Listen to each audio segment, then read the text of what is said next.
باب خوف المؤمن من ان يحبط عمله وهو لا يشعر۔ اس بارے میں باب کہ مومن اس بارے میں ڈرتا رہے کہ کہیں اس کی نہ جانتے ہوئے اس کا عمل ضائع نہ ہو جائے۔ یعنی کئی ایسے معاذ اللہ مراحل ہوتے ہیں کہ جہاں پر بندے کو پتہ بھی نہیں چلتا اور اس کا عمل ضائع ہو جاتا ہے۔ کبھی تو عمل کے زوال ضائع ہونے سے پہلے واضح طور پر بندے کو معلوم ہوتا ہے کہ میں ایسا نہ کروں، اگر میں نے ایسا کیا تو معاذ اللہ ایمان ضائع ہو جائے گا۔ اور کچھ ایسے مواقع ہوتے ہیں کہ بندے کو پتہ بھی نہیں چلتا، یعنی شعور تک نہیں ہوتا۔ شعور جو ہے وہ حیوانوں کو بھی ہو جاتا ہے، یعنی اصل علم جو ہے وہ اونچا مقام ہے، تو حیوان شعور تک پہنچتے ہیں، علم تک نہیں پہنچتے۔ تو یہ اعمال کا ضائع ہونا، ایمان کا ضائع ہونا، ایسا معاملہ بن جاتا ہے کہ وہ علم کے ذریعے کیا معلوم ہو، وہ جو ایک عام چیز سارے جانوروں میں بھی پائی جاتی ہے اس سے بھی وہ معلوم نہیں ہوتا۔ یعنی ویسے تو علم کی قوت زیادہ ہے لیکن شعور کے افراد زیادہ ہیں، کہ شعور تو ہر جانور میں بھی پایا جاتا ہے، تو یعنی وہ اتنی بے خبری ہوتی ہے کہ علم کیا ہے شعور بھی نہیں آتا۔ جس طرح کہ شہداء کی زندگی کے بارے میں ہے، بل احیاء ولکن لا تشعرون، کہ وہ زندہ ہیں اور ان کی زندگی کا تمہیں علم کیا ہے، تمہیں تو شعور بھی نہیں آ سکتا۔ یعنی شعور ادنا ادراک، اتنا بھی نہیں ہو سکتا، کامل ادراک کیسے ہو سکے۔ تو اس طرح یعنی بہت زیادہ اس عمل کے ضائع ہونے پر انسان کو پتہ چلے، یہ تو کیا معمولی بھی پتہ نہیں چلتا اور معاذ اللہ وہ عمل ضائع ہو جاتا ہے۔ اچھا جی، اب یہاں پر جو ان یحبط عملہ وہو لا یشعر، تو یہاں حبط اعمال جو ہے اس سے مراد نقصان ایمان ہے۔ امام نووی نے یہ کہا، یعنی نقصان ایمان جو کہ احناف کے نزدیک تو کمی زیادتی ہوتی نہیں ایمان میں، تو ہمارے نزدیک ہوگا نقصان نور ایمان۔ اور ایسے ہی بعض عبادات کا باطل ہو جانا، مثلا نماز تو پڑھی تو ہے مگر ہوئی نہیں ہے، کفر مراد نہیں ہے یہاں پر، کہ عمل کے حبط سے کفر ہو جائے، عمل کے ضائع ہونے سے عمل ہی ضائع ہوگا، یہ نہیں کہ بندہ معاذ اللہ کافر ہو جائے۔ چونکہ ایک انسان معاذ اللہ دو وجہ سے ہی کافر ہو سکتا ہے، یا تو جو اعتقاد ہے عمل کے مقابلے میں اعتقاد، اس میں گڑبڑ ہو اور وہ گڑبڑ کفر تک چلی جائے تو پھر اعتقاد کی بنیاد پر وہ کافر ہو گیا، یا کوئی عمل ایسا کرے جس کے بارے میں اسے علم ہے کہ یہ عمل کریں تو بندہ کافر ہو جاتا ہے۔ مثال کے طور پر بت کو سجدہ کرنا، تو وَهُوَ لَا يَشْعُرُ کی جو قید ہے، تو یہاں پر جو جمہور کا مذہب ہے، یعنی یہ فتویٰ دینے کے لحاظ سے جو کہ تکفیر کا فتویٰ بہت احتیاط بھی اس میں ہوتی ہے دونوں طرف سے کہ کفر بنتا ہو نہ بنانا یہ بھی بندے کے لیے یعنی مفتی کے لیے بڑا خطرناک ہے، اور نہ بنتا ہو اور بنا دینا یہ بھی بڑا خطرناک ہے خود مفتی کے لیے۔ تو امام عینی نے 403 صفحے پر یہاں کتاب الایمان میں امام نووی کے قول پر اعتراض کرتے ہوئے یہ کہا فیہ نظر۔ اب نظر کے بعد جو انہوں نے کہا تو یہ آپ سب کے لیے یعنی زندگی بھر کا قانون ہے کہ لأن الجمہور علی ان الانسان یکفر بکلمۃ الکفر وبالفعل الموجب للکفر وإن لم يعلم انہ کفر، کہ جمہور کا یہ مذہب ہے کہ انسان کلمہ کفر کی وجہ سے معاذ اللہ کافر ہو جاتا ہے اگرچہ اسے پتہ نہ ہو کہ یوں بولنے تو بندہ کافر ہو جاتا ہے، یعنی عدم علم بہانہ نہیں بنے گا، بلکہ الٹا یہ ہوگا کہ مسلمان ہوتے ہوئے اسے کیوں علم نہیں تھا کہ یوں کہنے سے بندہ کافر ہو جاتا ہے۔ تو یہ عبارت ہے لأن الجمہور علی ان الانسان یکفر بکلمۃ الکفر، کہ انسان کلمہ کفر بولنے سے کافر ہو جاتا ہے۔ دوسرا کس سے؟ وبالفعل الموجب للکفر، اور اس فعل سے بھی کافر ہو جاتا ہے کہ جو کہ موجب للکفر ہو، مثال کے طور پر بت کو سجدہ کرنا۔ وَإِن لَّمْ يَعْلَمْ أَنَّهُ كُفْرٌ، اگرچہ اسے کسی نے نہیں بتایا کہ بت کو سجدہ کرنے سے بندہ کافر ہو جاتا ہے، یا اس کو کسی نے نہیں بتایا کہ فلاں کلمہ کفر ہے اور وہ بولیں تو بندہ کافر ہو جاتا ہے، اور اسے نہیں پتہ، تو یہ عدم علم جو ہے یہ عذر نہیں بنے گا، اس کی وجہ سے اسے معذور قرار نہیں دیا جائے گا کہ اس پہ فتویٰ نہ لگایا جائے چونکہ اسے علم نہیں تھا۔ تو عدم علم بہانہ نہیں بنے گا، اور عدم علم کے باوجود بھی وہاں پر کفر کا فتویٰ لگایا جائے گا۔ تو یہاں پر جو ان یحبط عملہ، یہ عمل سے مراد عمل ہے یعنی عبادات، اور حبط عمل سے مراد ہے ثواب عمل کا، عمل کا ثواب جو ہے وہ ضائع نہ ہو جائے بے خبری کے عالم میں۔ اور امام بخاری کا اصل مقصد یہاں پر جو ہے وہ مرجیہ کا رد کرنا ہے۔ ان کا چونکہ مذہب ہے کہ بندہ ایک بار کلمہ پڑھ لے اس کے بعد جتنی بھی بد عملی کرتا رہے اس کو کوئی نقصان نہیں ہوتا اور اسے عذاب نہیں ہوگا، یعنی مرجیہ یہ اپوزیشن ہے خوارج اور معتزلہ کی۔ خوارج اور معتزلہ کے نزدیک عمل کی اتنی ویلیو ہے کہ ضرورت سے زیادہ، اور مرجیہ کے نزدیک اتنی بھی نہیں کی جتنی ضرورت ہے شریعت میں۔ یہ آپس میں دو سرحدیں ہیں، ایک آخری سرحد ہے مشرق کی طرف مثال کے طور پر، دوسری آخری مغرب کی طرف، درمیان میں اہل سنت ہیں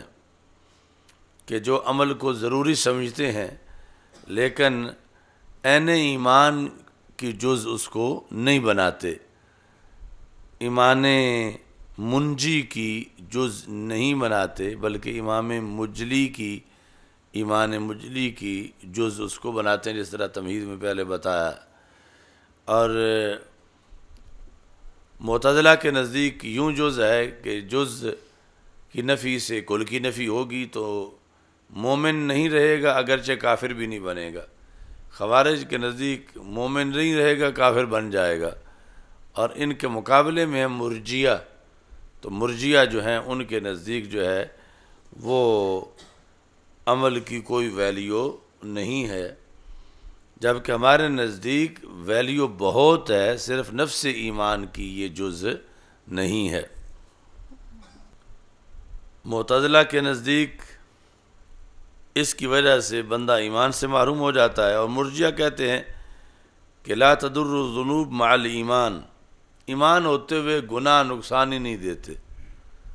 کہ بندہ ہو ایماندار، آگے جتنا بڑا بھی گنہگار ہو معاذ اللہ، وہ گناہوں کی وجہ سے اس کا نقصان نہیں ہوگا۔ یہ یعنی کچھ لوگ یہ ملنگ ٹائپ جو ہیں موجودہ زمانے میں، یہ مرجئہ سے ملتے ہیں، کہ جو کہتے ہیں صرف کلمہ پڑھ لینا کافی ہے، آگے کوئی پابندی نہیں، کہ کسی عمل کی وجہ سے نقصان نہیں ہوگا۔ اچھا جی، تو اہل سنت کے نزدیک جو ہے وہ یہ ہے کہ اس میں حالت خوف ہے کہ کہیں ایسا نہ ہو کہ میرا عمل ضائع ہو جائے۔ تو اس بنیاد پر ابن ابی ملیکہ وہ کہتے ہیں، جو کتابی تھے ابن ابی ملیکہ، وہ کہتے تھے ادرکت ثلاثین من اصحاب النبی صلی اللہ علیہ وسلم، میں نے رسول اکرم صلی اللہ علیہ وسلم کے 30 صحابہ کو پایا، کلہم یخاف النفاق علی نفسہ، ان میں سے ہر ایک کو اپنے اوپر نفاق کا خطرہ تھا، یعنی احتیاط کی بنیاد پر، کہ کہیں ایسا نہ ہو کہ ہمارے قول میں اور عمل میں تضاد ہو، اس قدر یعنی وہ فکر آخرت رکھتے تھے۔ حالانکہ ایمانی حالت یہ تھی کہ وہ جبریل اور میکائیل کے ایمان پر تھے، لیکن اس کے باوجود ان کو اپنے اوپر نفاق کا خطرہ تھا۔ حضرت حسن بصری رضی اللہ تعالیٰ عنہ سے مروی ہے کہ عمل کے ضائع ہونے کا جو خطرہ ہے، اس فکر میں ہمیشہ مومن ہی رہتا ہے، اور جو جسے فکر نہیں ہے ضائع ہونے کی، وہ منافق بن جاتا ہے۔ اس کے علاوہ یہ باب اس بارے میں ہے کہ جو منافقت پر اصرار سے روکا گیا ہے، اور عصیان پر اصرار سے توبہ کے بغیر، وَلَمْ يُصِرُّوا عَلَى مَا فَعَلُوا وَهُمْ يَعْلَمُونَ۔ اب احادیث ہیں اس پر۔ زبید کہتے ہیں میں نے حضرت ابو وائل سے رضی اللہ تعالیٰ عنہ سے پوچھا مرجئہ کے بارے میں، تو انہوں نے کہا کہ مجھے حضرت عبداللہ رضی اللہ تعالیٰ عنہ نے یہ بتایا ہے کہ نبی اکرم صلی اللہ علیہ وسلم نے ارشاد فرمایا سباب المسلم فسوق وقتالہ کفر، یعنی یہ ضمناً جواب تھا کہ مرجئہ سمجھتے ہیں کہ ایمان کے ہوتے ہوئے کوئی گناہ نقصان نہیں دیتا، تو یہاں بتایا جا رہا ہے کہ مسلمان کو گالی دینا فسوق ہے، اور مسلمان کو قتل کرنا کفر ہے۔ اچھا جی، تو مطلب یہ ہے کہ مرجئہ خطا پر ہیں، چونکہ وہ مسلمان کو گالی دینے کو گناہ نہیں سمجھتے، اور نہ ہی مسلمان کے قتل کو کفر سمجھتے ہیں۔ باقی یہ جو قتالہ کفر، تو ویسے تو یہ گناہ کبیرہ ہے، قتل کرنا کسی مسلمان کو کفر نہیں ہے، گناہ کبیرہ ہے، لیکن اگر کسی مسلمان کے قتل کو وہ حلال سمجھے تو اب آیت کے انکار کی وجہ سے کافر ہو جائے گا، تو اس بنیاد پر اسے مسلمان کے قتال کو کفر کہا گیا ہے۔ ایسے ہی لعن المسلم کا قتل ہی، کسی مسلمان پہ لعنت کرنا شخصی طور پر یہ یوں ہے کہ جیسی اس کو قتل کرنا ہے۔ اگلی حدیث ہے کہ انس رضی اللہ تعالیٰ عنہ کہتے ہیں کہ عبادہ بن صامت رضی اللہ تعالیٰ عنہ نے کہا کہ رسول اکرم صلی اللہ علیہ وسلم کاشانہ نبوت سے باہر تشریف لائے کہ آپ لیلۃ القدر کے بارے میں خبر دیں۔ لیلۃ القدر کے بارے میں خبر کا مطلب کہ اس کا تعین کر دیں کہ کون سی رات لیلۃ القدر ہے، عین ایک معین رات۔ یہ ارادہ فرمایا رسول اکرم صلی اللہ علیہ وسلم نے۔ فَتَلَاحَ رَجُلَانِ مِنَ الْمُسْلِمِينَ، تو جب آپ باہر تشریف لائے تو مسلمانوں میں سے دو اشخاص آپس میں جھگڑ پڑے، یعنی کسی بات میں ان کا جھگڑا دیکھا رسول اکرم صلی اللہ علیہ وسلم نے کہ وہ جھگڑ رہے ہیں، تو نبی اکرم صلی اللہ علیہ وسلم نے وہ ارادہ کینسل کر دیا جو لیلۃ القدر کی تعیین کا ارادہ تھا کہ میں بتا دوں کہ معین کون سی رات ہے۔ چونکہ اتنا تو واضح کیا کہ وہ رمضان کے آخری عشرے میں ہے، طاق راتوں میں، مگر طاق میں سے کون سی رات ہے یہ اس دن ارادہ تھا کہ میں وہ ایک رات بتا دوں۔ لیکن جس وقت دو مسلمان جھگڑے تو آپ نے ارشاد فرمایا انی خرجت لأخبرکم بلیلۃ القدر، میں نکلا تھا باہر تاکہ میں تمہیں بتاؤں کہ لیلۃ القدر معین کون سی رات ہے، لیکن شان یہ ہے کہ فلاں فلاں آپس میں جھگڑ پڑے ہیں۔ فرفعت، تو لیلۃ القدر کا علم اٹھا لیا گیا ہے، یعنی جو معین علم تھا وہ اس جھگڑے کی وجہ سے اس کو اٹھا لیا گیا ہے۔ وَعَسَىٰ أَن يَكُونَ خَيْرًا لَكُمْ، لیکن قریب ہے کہ یہ اٹھا لیا جانا تمہارے لیے بہتر ہو۔ یعنی پہلے تو یہ ہوا کہ جھگڑا ایک ایسی چیز ہے جس سے نعمتیں اٹھ جاتی ہیں، یعنی ایک بہت بڑی نعمت ملنے لگی تھی کہ معین ایک رات جو 1000 مہینے سے بہتر ہے اس کا بیان ہو جاتا، تو جھگڑا دیکھ کر ارادہ ترک کر دیا۔ اور پھر یہ ہے کہ کبھی ایسا ہوتا ہے کہ بظاہر ایک چیز نقصان دہ لگتی ہے لیکن حقیقت میں نتیجہ کے لحاظ سے بالآخر وہ فائدہ مند ہوتی ہے۔ تو آپ نے فرمایا کہ وَعَسَىٰ أَن يَكُونَ خَيْرًا لَكُمْ، قریب ہے کہ وہ ہو تمہارے لیے بہتر۔ کیا بہتر ہو؟ علم کا اٹھ جانا، یعنی لیلۃ القدر کے معین رات کا جو علم تھا اس کا اٹھ جانا قریب ہے تمہارے لیے بہتر ہو۔ تو پھر التمسوها فی السبع والتسع والخمس، اس کو آپ تلاش کریں 7ویں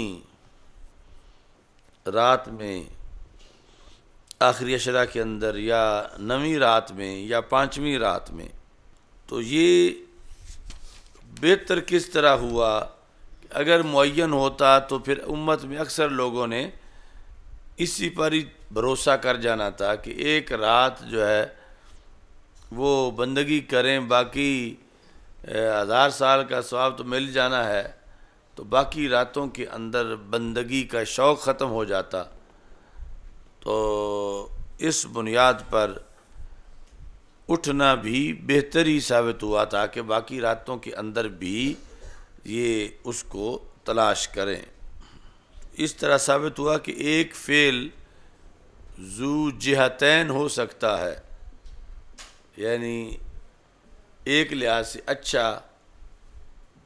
اور ایک لحاظ سے نقصان دہ۔ تو وہ معین لیلۃ القدر کا علم اٹھا لیا جانا یہ ذو جہتین ہے کہ ایک لحاظ سے تو نقصان ہوا کہ علم اٹھ گیا اور لیلۃ القدر کی تعیین نہ ہو سکی معین جزئی شخصی طور پر، اور دوسری طرف سے یہ ہے کہ اچھا ہو گیا، ورنہ ایک ہی رات پر لوگ اکثر بھروسہ کر کے باقی راتوں کی اندر اس کی تلاش کو ترک کر دیتے اور سست ہو جاتے۔ تو یہ مثال ہے ایسے عمل کی جو ذو جہتین عمل ہو۔ اچھا جی، باقی اس سے پتہ چلا کہ جھگڑا ایک مذموم چیز ہے کہ جس کی وجہ سے بطور سزا علم اٹھا لیا گیا۔ باقی کبھی جو ہے وہ مخاصمہ مذموم نہیں ہوتا، یعنی وہ جو بعد میں مناظرہ کی شکل میں اصطلاحی طور پر بنا، توجہ المتخاصمین فی النسبۃ اظہار للصواب، تو وہ بھی ایک جھگڑا ہی ہوتا ہے۔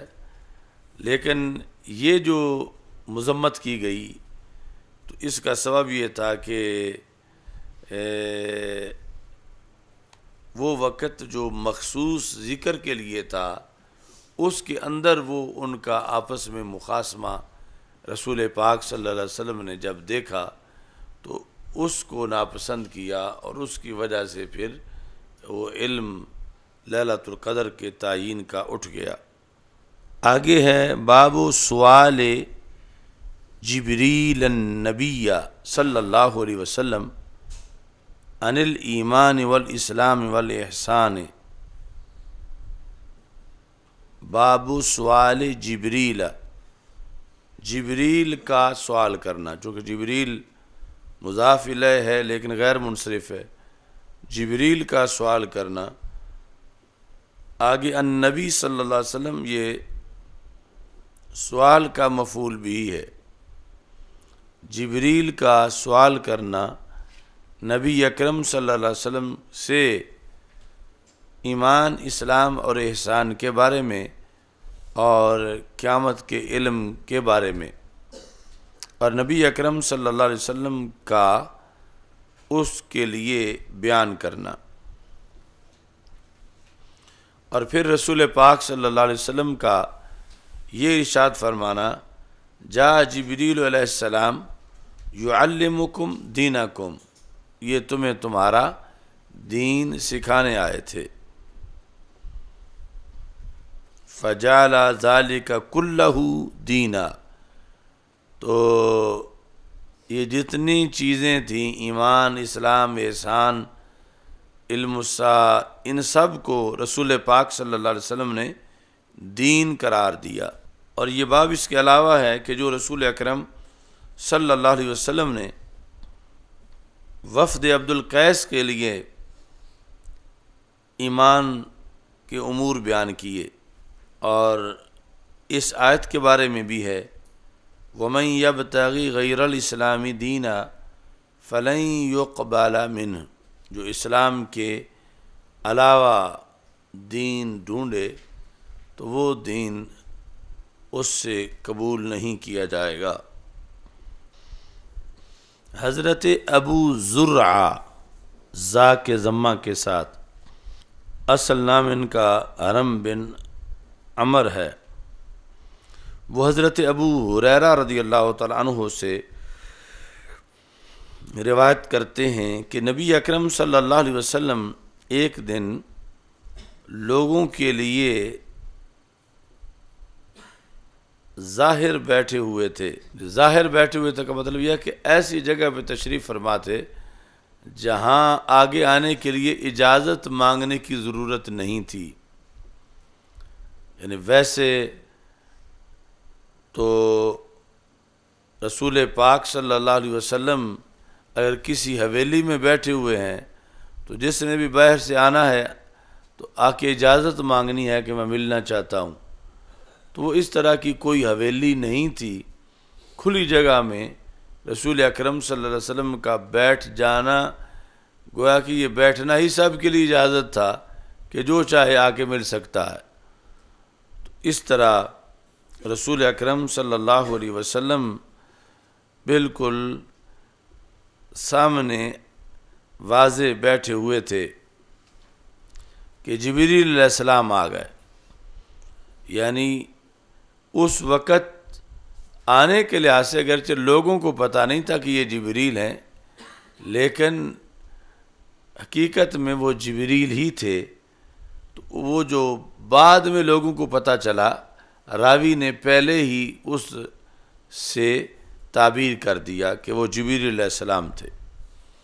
تو انہوں نے آ کے پوچھا مل ایمان، ایمان کیا ہے؟ تو رسول اکرم صلی اللہ علیہ وسلم نے فرمایا الایمان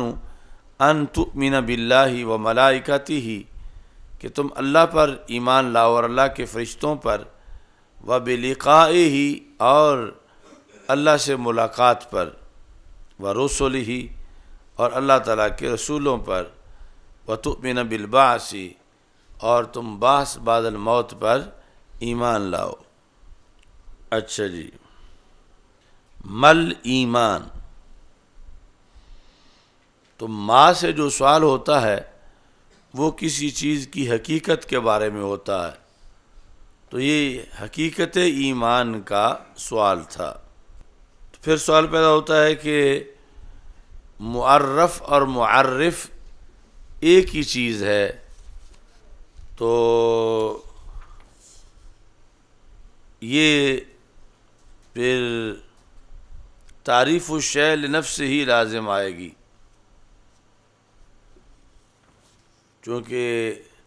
معرف ہے ایمان اور معرف وہ بھی ایمان ہے۔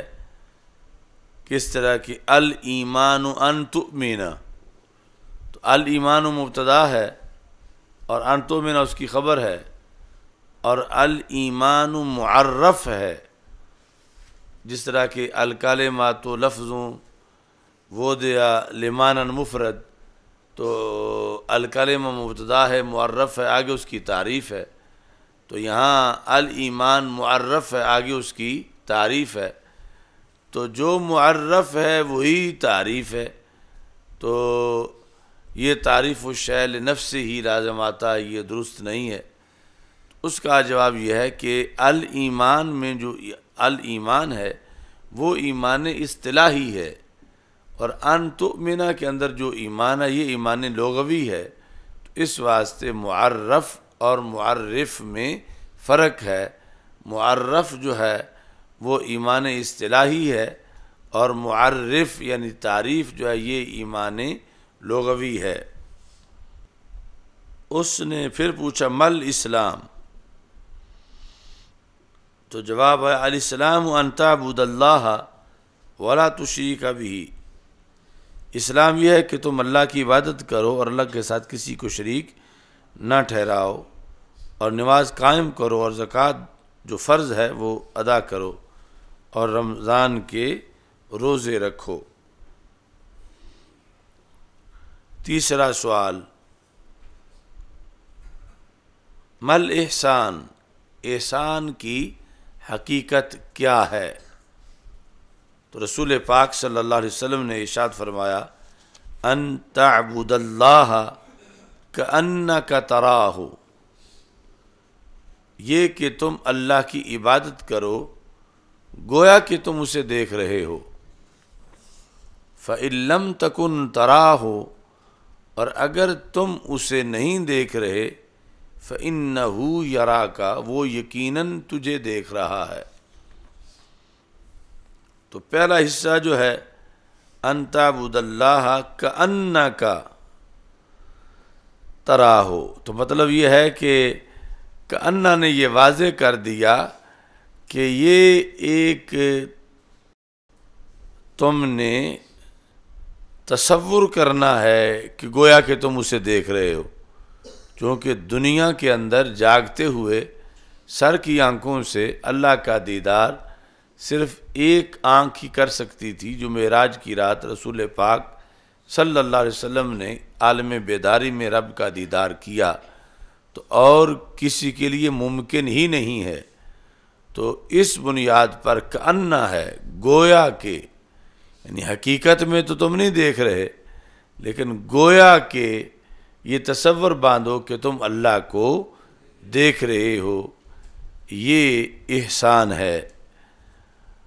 کہ یہ تم کیفیت بناؤ جو کہ اعلیٰ کیفیت ہے، اور اگر یہ نہ بن سکے تو پھر یہ تو ضرور بناؤ فَإِن لَمْ تَكُنْ تَرَاهُ، اگر تم اس کو نہیں دیکھ رہے، فَإِنَّهُ يَرَاكَ، وہ یقیناً تجھے دیکھ رہا ہے۔ یہاں کأنہ نہیں ہے، کأنہ یراکا، یہاں انا ہے۔ اسے کأنہ بنانا یا کأنہ سمجھنا کفر بن جائے گا، کیونکہ اللہ کے دیکھنے میں تو کوئی شک نہیں، وہ یقیناً تجھے دیکھ رہا ہے۔ تو عبادات میں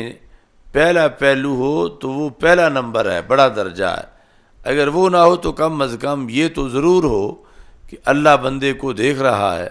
تو پھر بھی اس کو عبادت میں خشوع، لذت اور مٹھاس حاصل ہوتی ہے۔ اچھا جی، یہ جو تیسرا سوال ہے، إِن لَمْ تَكُنْ تَرَاهُ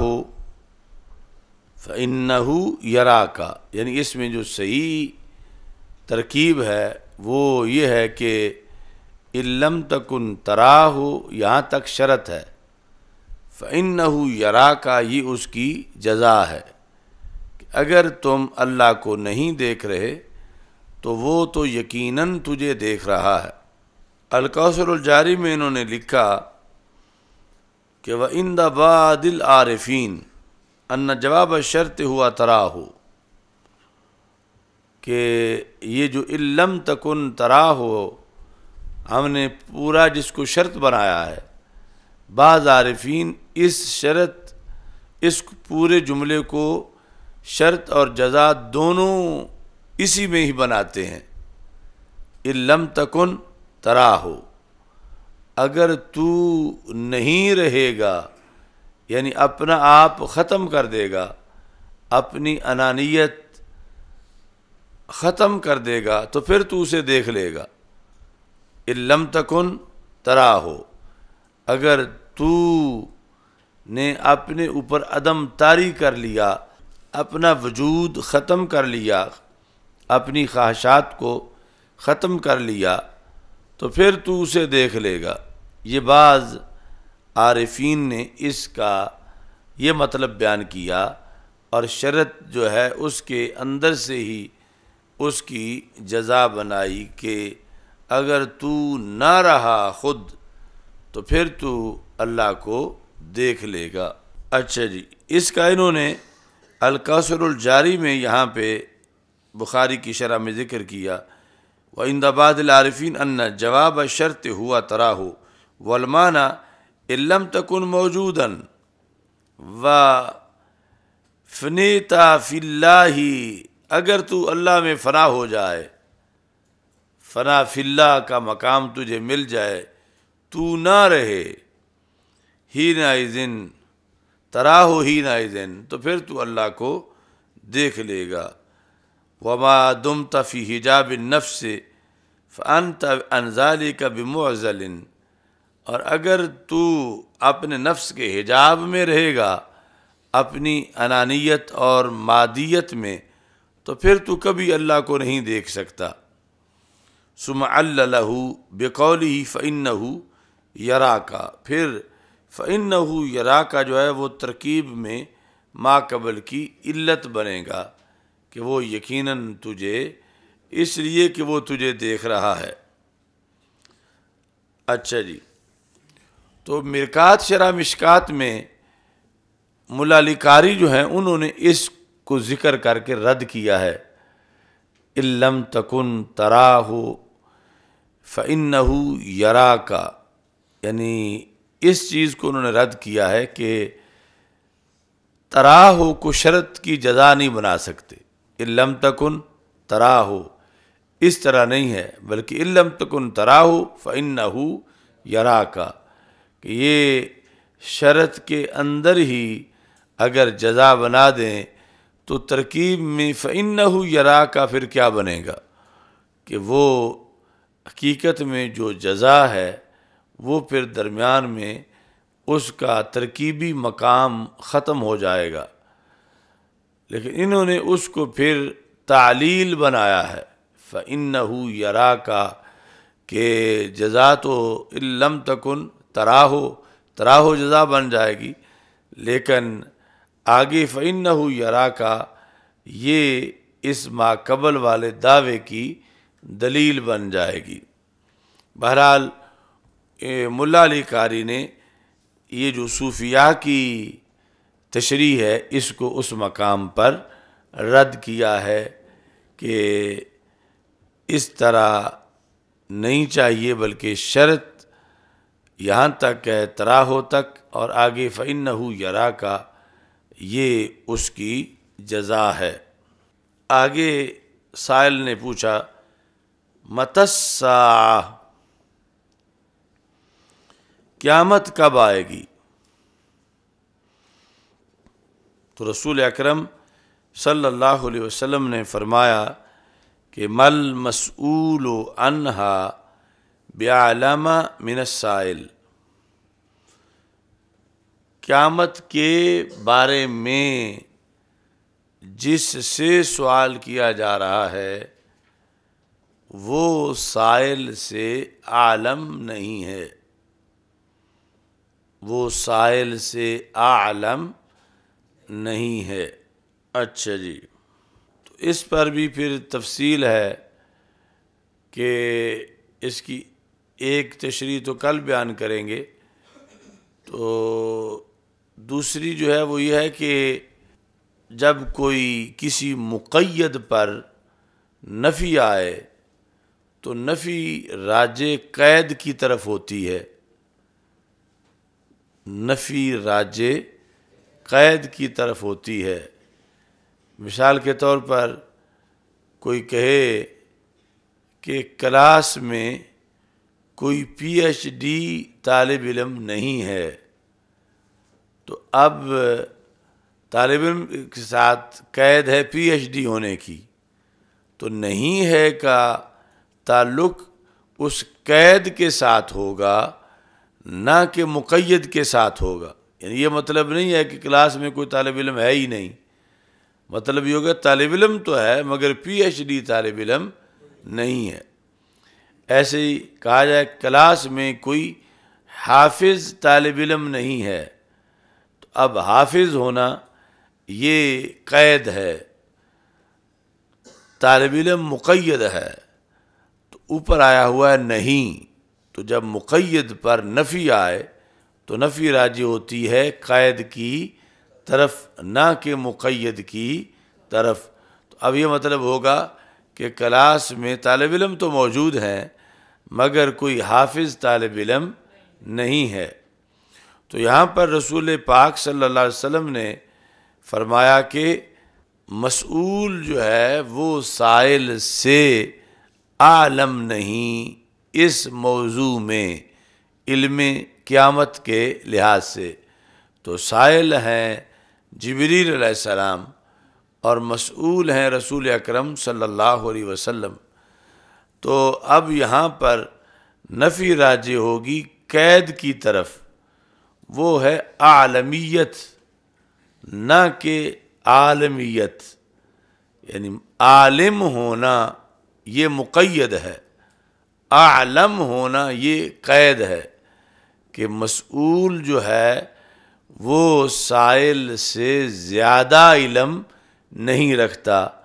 تو نفی زیادہ کی ہوگی، نفس علم کی نفی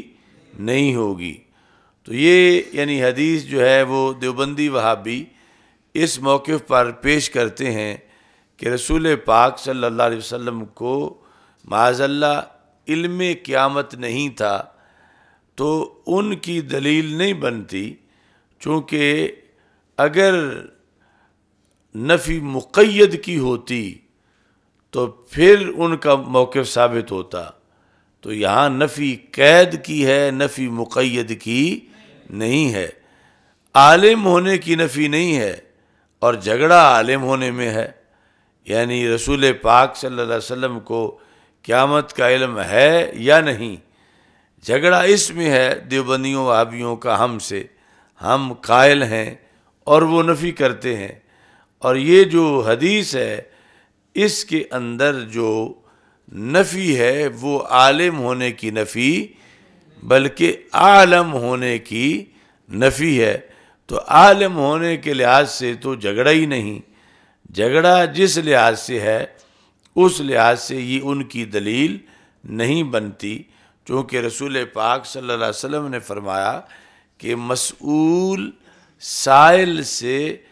زیادہ علم نہیں رکھتا، علم تو رکھتا ہے مگر زیادہ علم نہیں رکھتا۔ تو اس بنیاد پر علم کی تو نفی نہیں ہوئی، نفی عالم ہونے کی ہوئی ہے، جبکہ ہمارا اختلاف جو ہے وہ علم میں ہے،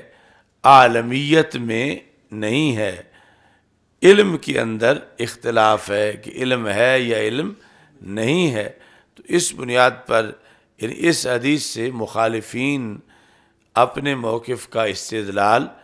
نہیں کر سکتے، چونکہ یہ قانون ہے کہ جب مقید پر نفی آئے تو نفی راجع ہوتی ہے قید کی طرف، کہ کلاس میں کوئی حافظ طالب علم نہیں ہے۔ ایک جملہ ہے کہ کلاس میں کوئی طالب علم نہیں ہے، ایک ہے کہ کلاس میں کوئی حافظ طالب علم نہیں ہے۔ تو جب صفت نہیں ہوگی ساتھ تو پھر تو خود بخود یہ ہوگا کہ کوئی طالب علم ہی نہیں ہے کلاس میں، لیکن جب مقید ہے کہ حافظ طالب علم نہیں ہے تو اب نفی حافظ طالب علم کی ہوگی، نفس طالب علم کی نفی نہیں ہوگی۔ باقی انشاءاللہ کل کریں گے۔ الحمدللہ رب العالمین والعاقبۃ للمتقین والصلاۃ والسلام علی رسولہ الکریم۔ اللہم احفظنا بالاسلام قائمین واحفظنا بالاسلام قاعدین واحفظنا بالاسلام راقدین ولا تشمت بنا الاعداء والحاسدین۔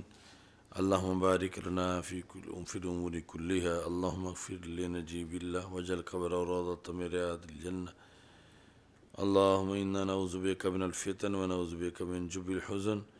ونعوذ بک من فتنة المحیا والممات، وصلی اللہ تعالی علی حبیبی خیر خلقی سیدنا مولانا محمد وآلہ وسلم۔